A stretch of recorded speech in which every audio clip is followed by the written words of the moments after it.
Kalau hari ini mereka merasa terintimidasi dengan situasi yang dihadapi terkait dengan tidak percayanya orang-orang pribumi ataupun kalangan Nahdien kultural terhadap mereka, para kelang habaib ini, saya kira sah-sah saja. Kenapa? Karena ini adalah merupakan karma yang memang harus mereka terima.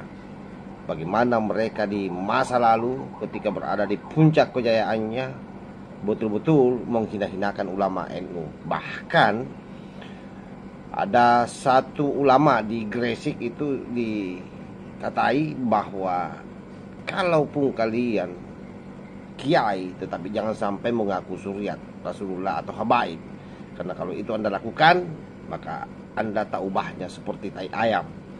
Saya Duria, tapi dia lebih Duria karena kanan kiri seperti itu, dari jalur bapak, dari jalur ibu. Jadi mau diapakan saja saya terima dia itu. Iya. Sampai yang paling pedas itu yang saya ingat, makanya saya itu kadang nggak bisa tidur ya. Saking marahnya saya. Pernah suatu saat terang-terangan di depan saya, Kiai, antum itu boleh mengatakan orang tua antum itu orang soleh, sudah syukur. Tapi jangan sekali-kali Kiai itu mengaku dia Duriyah Rasul. Kenapa ini? Ya itu yang mengaku Duriyah Rasul itu tidak ubahnya dengan tai ayam. Engkau ku hargai.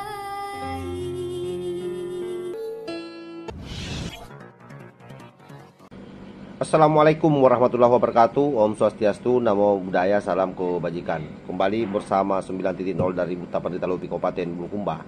Sahabat-sahabat dimanapun juga berada, kita melihat bagaimana cuplikan dari video yang saya tayangkan itu. Salah seorang ulama dari Gresik curhat bagaimana kelakuan oknum habaib selama ini kepada mereka betul-betul didegradasi.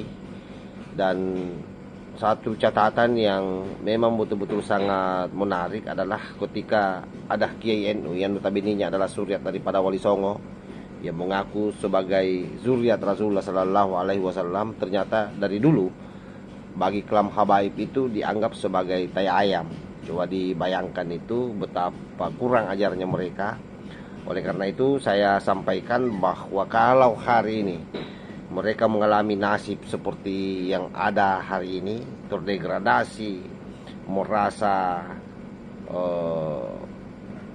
tidak dicintai oleh umat, merasa dihinakan oleh umat, dan bahkan premingannya itu seolah-olah kita tidak mencintai zuriat Rasulullah, itu omong kosong.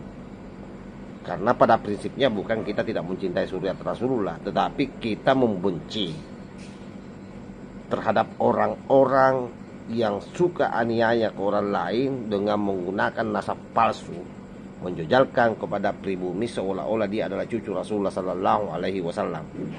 Karena itulah semakin lengkap saya kira kenapa nasab mereka rungkat. Ya jelas, karena kalau zuriat Rasulullah Sallallahu Alaihi Wasallam tidak mungkin tidak berlaku adil terhadap yang lainnya. Nah ini bagi kelang habaib dengan pengakuan video, cuplikan video di awal itu seolah-olah bahwa hanya dia yang zuriat Rasulullah. Sehingga kalaupun ada kiai ulama yang ngaku sebagai zuriat Rasulullah di luar daripada kelang habaib, apalagi kalau berani memproklamirkan diri sebagai habaib, itu dianggap sebagai tai ayam oleh mereka. Nah, bagaimana keluh kesahnya secara lengkap kita simak secara baik-baik. Ini sangat menyedihkan, sahabat. Saya Duria, tapi dia lebih Duria karena kanan kiri seperti itu, dari jalur bapak, dari jalur ibu. Jadi mau diapakan saja saya terima dia itu. Iya. Sampai yang paling pedas itu yang saya ingat, makanya saya itu kadang nggak bisa tidur ya. Saking marahnya saya. Pernah suatu saat terang-terangan di depan saya, Kiai, antum itu boleh mengatakan orang tua antum itu orang soleh, sudah syukur. Tapi jangan sekali-kali Kiai itu mengaku dia Duriyah Rasul. Kenapa ini? Ya itu yang mengaku Duriyah Rasul itu tidak ubahnya dengan tai ayam. Oleh karena itu, demi kecintaan kita bersama, terhadap negara kesatuan Republik Indonesia, maka kita nyatakan perang kepada siapapun yang melakukan intimidasi, kepada siapapun orang yang sombong dan kemudian merasa lebih tinggi daripada yang lain dan atau kemudian berusaha untuk melawan daripada aturan pemerintahan negara. Perampok, perampok, perampok, perampok, bin perampok. Aceh pelan-pelan sudah mengetahui kasus kalian. Kalau bangsa Aceh sudah turun, rungkat 100%. Dan saya bertekad, kalau siapa yang memusuhi Maulana Sekupol, siapapun itu yang munafik kepada Maulana Sekupol, saya bertekad, saya berjanji akan saya basmi. Paham ya? Mau Habib, mau Tuan Guru, mau siapapun, saya basmi. Itu janji saya. Kalau memang perasaan sakit dan merasa sakit, mungkin sayalah orang di antaranya. Setelah kami mengikuti rangkaian proses kajian dan konflik ini, saya katakan hati ini nggak bisa untuk sultan, ya, untuk tidak sultan. Saya ingin menata hati, langsung rusak ya. Karena apa? Otomatis saya ingat masa lalu, ratusan juta ya saya. Sekarang ini saya cari orang itu. Loh iya, karena ta'ziman wa ikraman kepada dzurriyyah. Saya sejak dulu saya menganggap saya dzurriyyah, tapi dia lebih dzurriyyah karena kanan kiri seperti itu, dari jalur bapak, dari jalur ibu. Jadi mau diapakan saja saya terima dia itu. Iya. Sampai yang paling pedas itu yang saya ingat, makanya saya itu kadang nggak bisa tidur ya. Saking marahnya saya.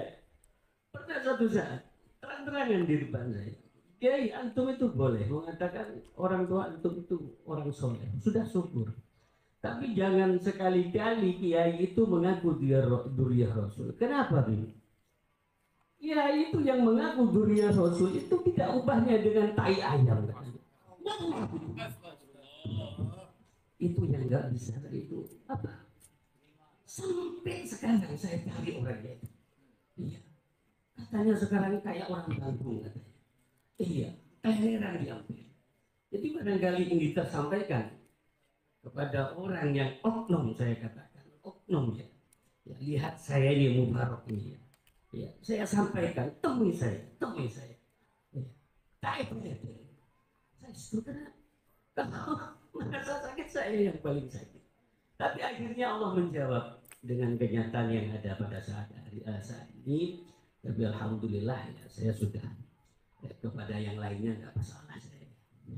Itu saja ya. Karena begitu derasnya, begitu hebatnya mereka itu menghujat dan menghina kami.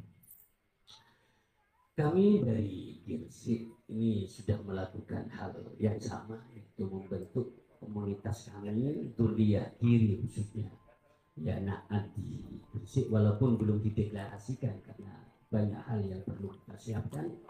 Ya, namun semangatnya luar biasa. Kiai-kiai yang kami himpun ini semangatnya luar biasa. Kemarin itu sebenarnya kita akan berangkat 2 mobil, tapi karena ya banyak kiai-kiai yang banyak undangan dan banyak berhalangan, akhirnya kita berangkat dengan 1 mobil. Dan harapan kami kiai, kalau bisa terawali Songo, Bogyo sekali-kali taruh di Gresik. Ya, holnya Wali Songo barangkali.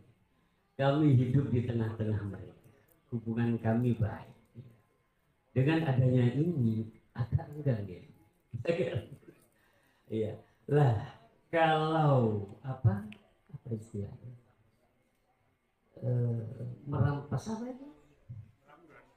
Merampok kota ya. Kota Gresik yang dirampok. Sunan Gresik itu Maulana Malik Ibrahim.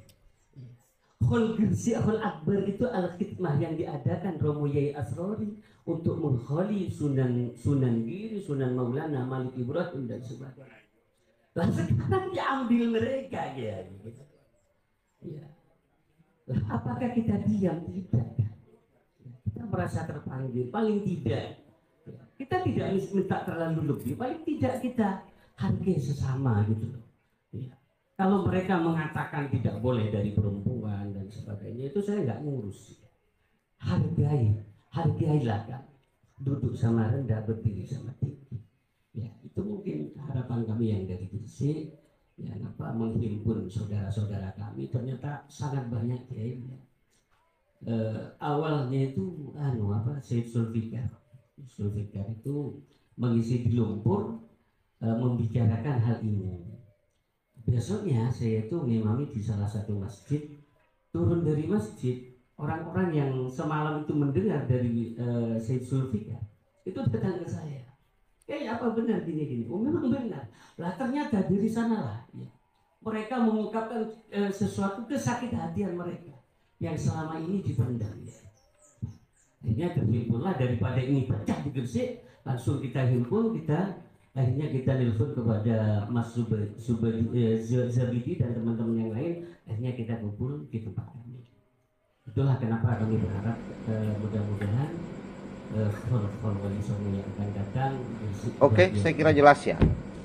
Semakin memberikan penegasan buat kita semua bahwa apa yang menimpa mereka kali ini adalah karma atas perilaku-perilaku buruk yang mereka lakukan terhadap Suriat Wali Songo yang sesungguhnya Suriat Rasulullah Sallallahu Alaihi Wasallam yang mereka degradasi selama ini, yang mereka anggap sebagai orang yang tidak layak menyandang gelar sebagai keturunan Nabi.